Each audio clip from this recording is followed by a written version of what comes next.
Salam sehat, saudara-saudaraku ahli bedah Indonesia, dimanapun saudaraku berada. Assalamualaikum warahmatullahi wabarakatuh. Sebagai ahli bedah, dalam kita bekerja tentunya harus selalu berhati-hati dan disiplin.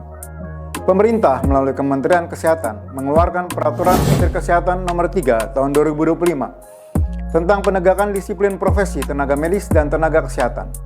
Di dalamnya dideskripsikan 17 hal yang ditetapkan sebagai pelanggaran disiplin profesi tenaga medis dan tenaga kesehatan, yaitu melakukan praktik tidak kompeten, tidak merujuk kepada tenaga medis atau tenaga kesehatan yang kompeten, merujuk pasien kepada tenaga medis atau tenaga kesehatan yang tidak kompeten, mengabaikan tanggung jawab profesi, menghentikan kehamilan yang tidak sesuai dengan ketentuan peraturan perundang-undangan, penyalahgunaan kewenangan profesi, penyalahgunaan alkohol, obat-obat terlarang, dan zat berbahaya, penipuan atau tidak memberikan penjelasan yang jujur, etis, dan memadai, membuka rahasia kesehatan pasien, melakukan perbuatan tidak pantas atau tidak patut atau seksual, menolak atau menghentikan tindakan tanpa alasan, pemeriksaan atau pengobatan berlebihan, meresepkan atau memberikan pengobatan golongan yang tidak ditujukan untuk perawatan, tidak membuat atau tidak menyimpan rekam medis, membuat keterangan medis yang tidak didasarkan pada hasil pemeriksaan, turut serta melakukan penyiksaan atau perbuatan kejam dan atau mengiklankan diri atau perang tarif.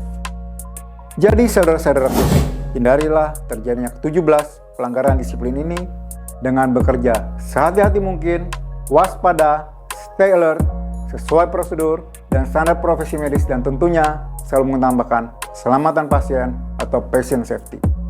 Bila terjadi pelanggaran disiplin dan terjadi pengaduan oleh pasien atau keluarganya, pengaduan ditujukan ke Majelis Disiplin Profesi Kementerian Kesehatan atau MDP. Selanjutnya MDP akan melanjutkan beberapa proses, diantaranya evaluasi, pemeriksaan, persidangan, dan terakhir berupa rekomendasi. Sekali lagi, marilah kita bekerja dengan disiplin, hati-hati, waspada, dan sesuai prosedur, serta jangan lupa komunikasi, informasi, dan edukasi yang baik bagi pasien-pasien kita dan keluarganya. Sampai jumpa di edukasi peraturan perundangan selanjutnya. Bersatu dan maju, ahli bedah Indonesia. Disiplin profesi mendukung secara legal tindakan-tindakan yang teman-teman ini lakukan di proses-proses sehingga tidak terjadi namanya sengketa medis.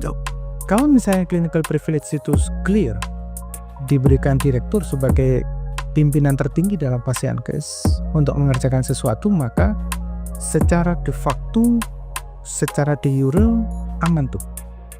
Aman setidaknya pada kaidah nomor 1 disiplin kedokteran pada zaman dahulu dan kesehatan pada saat sekarang, bahwa nomor 1 itu bunyinya adalah melaksanakan praktek keprofesian dengan kompeten. Sobat-sobatku, bila ingin menyaksikan tayangan lengkap podcast Pabijaya bersama Dr. Prasetyo Edi, SPB TKV SHMH dari Majelis Disiplin Profesi Kementerian Kesehatan dan topik-topik menarik lainnya, dapat melalui link podcast Pabijaya di sini.